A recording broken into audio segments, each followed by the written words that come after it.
नमस्कार, मैं कामेश्वर शर्मा और आज हमारे बीच मौजूद है प्रदेश भाजपा उपाध्यक्ष पायल जी। जानना चाहेंगे खासकर कांग्रेस सरकार को जो 4 माह हुए, अभी तक जो उन्होंने जो गारंटी दी कहां तक पूरी हुई है। यदि बात की जाए, मुख्यमंत्री सुखविंदर सिंह सुक्खू ने सदन में पहले कहा था कि हमने लगभग 5 गारंटियां पूरी की है, लेकिन धरातल तक क्या सभी गारंटियों का लाभ प्रदेशवासियों को मिला है? विस्तार पूर्वक चर्चा करेंगे पायल जी से।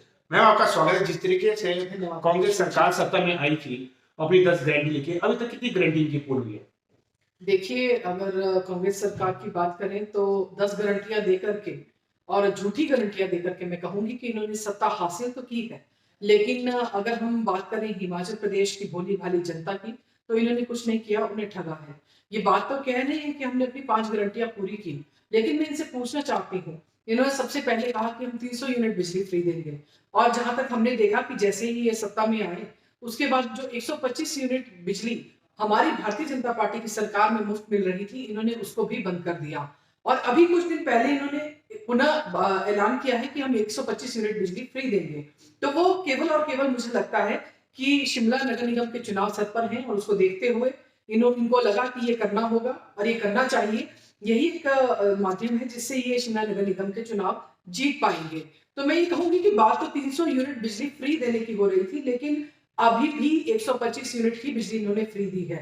तो ये तो है सबसे पहली गारंटी, जिसको मैं कहूंगी कि एक झूठ का पुलिंदा साबित हुई है। बात की इन्होंने 1500 रुपए महिलाओं को देने की।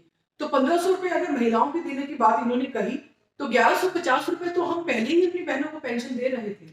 तो एकल महिलाओं को, हमारी विधवा बहनों को, उनको हम 1150 रुपए पेंशन दे रहे थे। उसके ऊपर इन्होंने 350 रुपए का टॉपअप करके उसे 1500 रुपए कर दिया। तो मुझे लगता है कि ये भी कहीं भी न्याय संगत मुझे लगता नहीं है। इस तरह से इन्होंने एक तरह से धूल झोंकने का काम किया है। और जहां तक हमें पता लगा था कि उसको लेकर के भी 1500 रुपए की अगर बात करें, तो जब चुनाव चल रहे थे, तब इन्होंने कुछ महिलाओं के खातों में ऑनलाइन माध्यम से भी 1500 रुपए ट्रांसफर किए थे, जिसकी वजह से भी इन्होंने अपना वोट में इजाफा किया। लेकिन अगर 1500 की बात करें, तो यह गारंटी भी कहीं ना कहीं झूठ का पुलिंदा साबित हुई है। इसके बाद मैं आऊंगी, इन्होंने कहा कि हम ओपीएस बहाल करेंगे। इन्होंने कहा तो जरूर है, लेकिन आज तक कहीं भी इन्होंने ओपीएस का अभी तक दी नहीं है, केवल ऐलान मात्र किया है। कहाँ है ओपीएस, मैं इनसे पूछना चाहती हूँ। इस तरह से झूठी बातें करके इस प्रदेश की भोली भाली जनता को इन्होंने ठगा है। और उसपे भी अभी सबसे बड़ी मार जो अभी अभी बहनों की उसमें पड़ी है, अगर हम उनकी रसोई की बात करें, तो मैं देख रही थी कि डिपो में अगर हम बात करें, तो रिफाइंड ऑयल डिपो में महंगा मिल रहा है, और अगर आप बाजार में जाएंगे तो बाजार में 10 रुपए सस्ता है। जी, जी।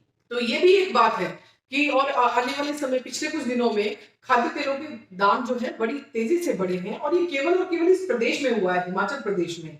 अगर हम चीनी की बात करें, उसके दाम बढ़े हैं, दालों के दाम बढ़े हैं, मसालों के दाम बढ़े हैं, तेल के दाम बढ़े हैं। यहाँ तक कि हमारी जयराम ठाकुर जी की भारतीय जनता पार्टी की सरकार ने जो 10 रुपए जो हमारे कम किए थे तेल के ऊपर, उसको भी इन्होंने खत्म कर दिया।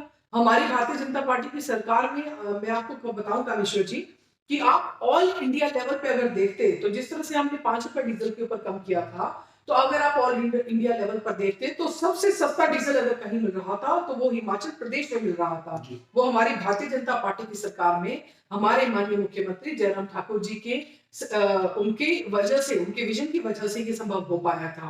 लेकिन इन्होंने आते ही उस पे भी डीजल के दाम बढ़ा दिए। तो ये कहां तक न्याय संगत है? यदि बात की जाए, कांग्रेस लगातार यह आरोप भी लगा रही है कि जो डबल इंजन सरकार थी, उस दौरान भी हिमाचल प्रदेश में महंगाई बढ़ी, जिसके कारण वह उपचुनाव हुए और फिर जो विधानसभा चुनाव उसमें हारे। अब जिस तरीके से देखा जाए, अगले माह जिस तरीके से अब नगर निगम शिमला के चुनाव है, और किस तरीके की तैयारी रहेगी खासकर नगर निगम शिमला के चुनाव में? देखिए, नगर निगम चुनावों को लेकर के भाजपा ने कमर कस ली है। हमारे सभी 34 के 34 वार्डों में हमारे स्थानीय प्रभारी और हमारे प्रवासी प्रभारी, जिसमें हमारे सभी विधायक जो हैं, 25 के 25 विधायक, सबकी ड्यूटी एक-एक वार्ड में लगी है।